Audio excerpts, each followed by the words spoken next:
America के California में एक होटल जो कि 4 मंजिल ऊंचा था और 88 फ्लोर थे उसमें, उसको एक जगह से दूसरी जगह शिफ्ट करने के लिए क्या किया, क्रेनों की मदद से उसको आगे लेके बाई रोड उसको दूसरी जगह पे ले जाके शिफ्ट कर दिया। आज का रिएक्शन हमारा इसी के ऊपर है। चलिए दोस्तों, देखते हैं कैसे उस इतने विशाल होटल को एक जगह से दूसरी जगह शिफ्ट किया और क्या ज़रूरत पड़ी ऐसा कदम उठाने के लिए, जो कि हिस्ट्री में पहली बार ऐसा हुआ था। इतना बड़ा होटल एक जगह से दूसरी जगह पे शिफ्ट किया गया था। तो दोस्तों, रिएक्शन शुरू करते हैं। आप लोगों से दरख्वास्त करते हैं, चैनल को सब्सक्राइब कर लीजिए, बेल आइकन बजा दीजिए ताकि हमारी आने वाली वीडियो आपको टाइम पे मिलती रहे। चलिए दोस्तों, शुरू करते हैं।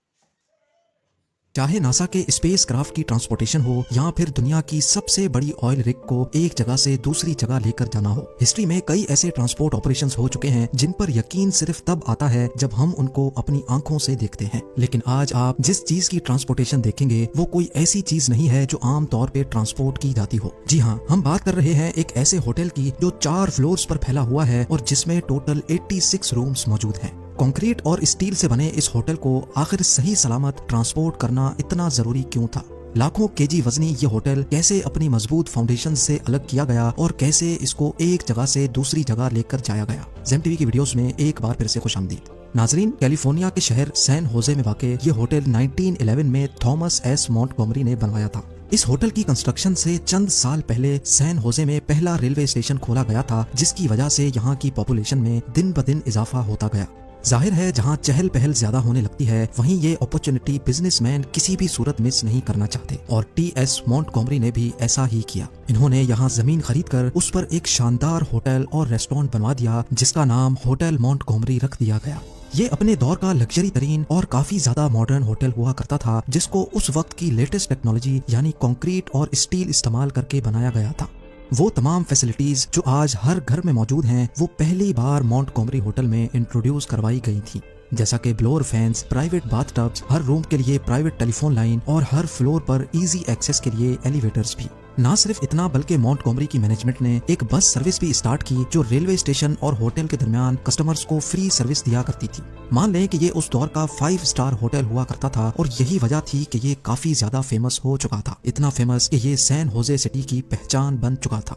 वक्त गुजरता गया और ये होटल दिन ब दिन मजीद सक्सेसफुल होता गया। अगले 50 साल यानी 1920s से लेकर 1960s तक का पूरा पीरियड इस होटल का गोल्डन पीरियड माना जाता है। लेकिन उसके बाद शुरुआत हुई मॉन्टगोमरी के बुरे दिनों की। जी हाँ, 1960s के बाद बढ़ती हुई पॉपुलेशन की वजह से सैन होजे में धड़ाधड़ नए होटल्स बनना शुरू हो गए और उन नए होटल्स के सामने मॉन्टगोमरी की कंस्ट्रक्शन काफी ओल्ड स्टाइल लगती थी। होटल्स और रेस्टोरेंट्स का ये कंपटीशन इतना ज्यादा हो चुका था कि इसमें मॉन्टगोमरी का सर्वाइव करना काफी मुश्किल हो चुका था, क्योंकि कस्टमर्स इस पुराने होटल की जगह अब नए होटल्स को ज्यादा प्रेफर करते थे। यही वो वक्त था जब मॉन्टगोमरी की मैनेजमेंट ने आखिरकार होटल बंद करने का फैसला कर लिया। कंपटीशन की ये रेस अब इतनी बढ़ चुकी थी कि 1980s और 1990s के बाद सैन होजे डाउनटाउन में नए होटल्स बनने की कोई जगह ही नहीं बची थी। लेकिन दूसरी तरफ विजिटर्स की डिमांड थी जो किसी भी सूरत कम नहीं हो रही थी। 1990s में जहां मॉन्टगोमरी होटल किसी वीरान हवेली का मंजर पेश करता था, वहीं इसके बराबर में दूसरे 5 स्टार मॉडर्न होटल्स कस्टमर्स की चहल पहल से गूंज रहे होते थे। मॉन्टगोमरी के बराबर में होटल फेयरमाउंट मौजूद था जिसमें 535 रूम्स मौजूद थे। इतने ज्यादा रूम्स होने के बावजूद भी ये होटल हर वक्त ओवर बुक्ड रहता था और यही वजह थी कि इनको अपना होटल एक्सपेंड करने की बेहद जरूरत थी। लेकिन इनका बैड लक ये था कि इनको अपना होटल एक्सपेंड करने के लिए जगह चाहिए थी और ये जगह ही इनके पास नहीं थी। इनके पास सिर्फ एक ही ऑप्शन था कि वो मॉन्टगोमरी की खाली बिल्डिंग खरीद लें और फिर उसको डिमोलिश करके यहाँ फेयरमाउंट होटल का दूसरा पोर्शन बनाएं। फेयरमाउंट के इस प्लान से इनके होटल में मजीद 400 रूम्स की एडिशन होने जा रही थी। लिहाजा 1998 में उन्होंने मॉन्टगोमरी होटल की बिल्डिंग खरीद ली और उसको डिमोलिश करने की तैयारियां शुरू कर दी। लेकिन जैसे ही ये खबर लीक हुई तो शहर के कई लोगों ने मॉन्टगोमरी की डिमोलिशन के खिलाफ एतराज किया। लोगों का मानना था कि मॉन्टगोमरी भले ही पुराना हो चुका है लेकिन ये सैन होजे सिटी की पहचान है और जो लोग अपने पास्ट को तबाह कर देते हैं उनका फ्यूचर भला कैसे अच्छा हो सकता है। इसी दौरान शहर में मेयर के इलेक्शन होने वाले थे और ये एक बहुत अच्छा मौका था लोगों में फेमस होने का। रॉन गोंजालेस जो मेयर के इलेक्शन के लिए खड़े थे, उन्होंने अपनी इलेक्शन कैंपेन में सैन होजे की कम्युनिटी के साथ एक वादा किया कि अगर वो मेयर बने तो वो किसी भी सूरत मॉन्टगोमरी होटल को डिमोलिश नहीं होने देंगे। रॉन गोंजालेस इलेक्शन जीतकर सैन होजे के मेयर तो बन गए, लेकिन अब उनकी बारी थी अपना वादा पूरा करने की। एक तरफ फेयरमाउंट होटल की एक्सपेंशन का सवाल था, तो दूसरी तरफ शहर की कदीम बिल्डिंग को बचाना भी बहुत इंपॉर्टेंट था। मेयर ने इस बारे में कई एक्सपर्ट से सलाह मशवरे किए, लेकिन कोई खास सॉल्यूशन नहीं मिल रहा था। लेकिन फिर आर्किटेक्ट्स की एक टीम ने मशवरा दिया कि क्यों ना होटल मॉन्टगोमरी को यहाँ से सही सलामत हटा दिया जाए। पहले तो ये आइडिया किसी जोक से कम नहीं लग रहा था, क्योंकि किसी बिल्डिंग को एक जगह से दूसरी जगह मूव करना किसी के वहमो गुमान में भी नहीं था।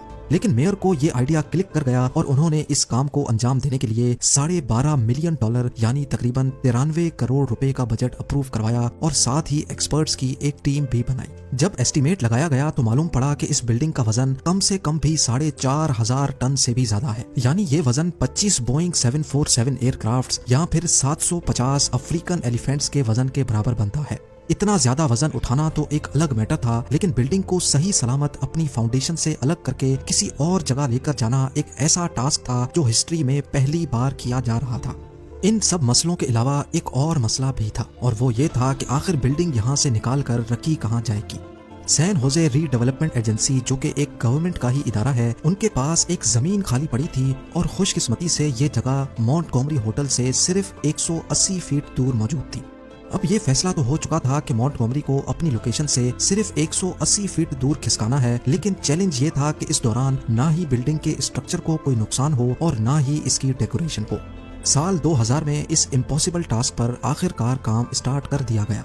सबसे पहले बिल्डिंग पे डेकोरेशन के लिए लगाई गई फैंसी फॉल सीलिंग को बड़ी महारत और एहतियात से निकालकर प्रिजर्व किया गया। हिस्टोरिक मोज़ेक टाइल्स, जिसमें मॉन्टगोमरी का नाम भी लिखा हुआ था, उसको स्क्वायर्स में ऐसे काटा गया कि उनको थोड़ा भी नुकसान ना पहुंचे। साथ ही साथ उस दौर में किया गया सारा वुड वर्क भी अपनी असली हालत में प्रिजर्व किया गया। जब एंटीक्स को प्रिजर्व करने का काम कंप्लीट हो गया तो अब बारी थी बिल्डिंग के स्ट्रक्चर पर अच्छी तरह रिसर्च करने की। इस रिसर्च में बिल्डिंग के कॉलम्स और बीम्स का हेल्थ चेक किया गया, उनकी एक्यूरेट साइज ली गई और साथ में बिल्डिंग के नीचे मौजूद गैस पाइपलाइंस को भी ढूंढकर रिमूव किया गया। सारा रिसर्च वर्क मुकम्मल होने के बाद एक्सपर्ट्स को एक ऐसा चैलेंज फेस करना पड़ा जो शायद उनकी जिंदगी का पहला चैलेंज था। नॉर्मली किसी भी बिल्डिंग को बनाने के लिए पहले फाउंडेशन डाली जाती है और फिर उस पर पूरा स्ट्रक्चर खड़ा किया जाता है, लेकिन इस केस में स्ट्रक्चर पहले से तैयार था जबकि फाउंडेशन बनानी थी। चैलेंज ये था कि ये फाउंडेशन पुरानी बिल्डिंग के कॉलम्स यानी पिलर्स के हिसाब से बनाई जाए। इस नई फाउंडेशन को बनाने में 1 मिलीमीटर की भी गलती बहुत बड़ी मुसीबत खड़ी कर सकती है, लिहाजा एक्यूरेट साइज लेने के बाद ही न्यू लोकेशन पर स्पेशल फाउंडेशन तैयार की गई। मॉन्टगोमरी होटल हिस्ट्री की वो वाहिद बिल्डिंग होने जा रही थी जिसको प्रैक्टिकली नई लोकेशन पर मूव किया जा रहा था। प्रिजर्वेशन का सारा काम कंप्लीट हो चुका था, रिसर्च वर्क और नई फाउंडेशन का काम भी पूरी तरह कंप्लीट था। अब बारी थी उसी लम्हे की जिसका सबको इंतजार था। 4500 टन वजनी स्ट्रक्चर को उठाने के लिए 8 स्पेशल कंप्यूटराइज्ड जैक्स मंगाए गए, जिनके नीचे व्हील्स भी लगे थे। इन जैक्स को बिल्डिंग के ग्राउंड फ्लोर के नीचे लगाया गया और फिर बिल्डिंग का 80% लोड इन जैक्स पर डाला गया। जब जैक्स बिल्डिंग का ज्यादातर वजन उठाने में कामयाब हो गए तो फिर एक एक करके स्ट्रक्चर के तमाम पिलर्स को काट दिया गया। यही वो पॉइंट था जब बिल्डिंग का 100% लोड जैक्स पे आ चुका था, यानी अब बिल्डिंग अपनी पुरानी जगह छोड़ने के लिए बिल्कुल तैयार थी।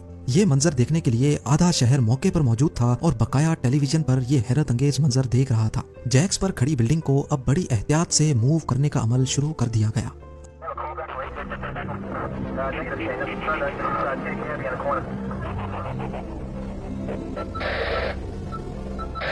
पूरे 15 मिनटों के बाद बिल्डिंग अपनी नई लोकेशन पे हिफाजत के साथ पहुंच चुकी थी। ये खबर मिलते ही पूरा डाउनटाउन तालियों और होटिंग से गूंज उठा।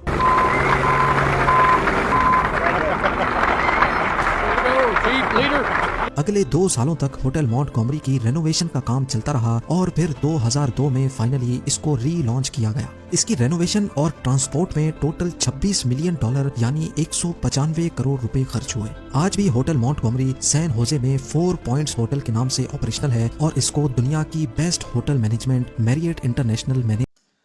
तो दोस्तों, कैसा लगा रिएक्शन वीडियो आपको? और क्या इससे पहले आपने कभी सुना था कि इतना बड़ा होटल जिसमें 86 रूम हो और 4 मंजिला इमारत को एक जगह से दूसरी जगह शिफ्ट करना बड़ा अजीब है ना।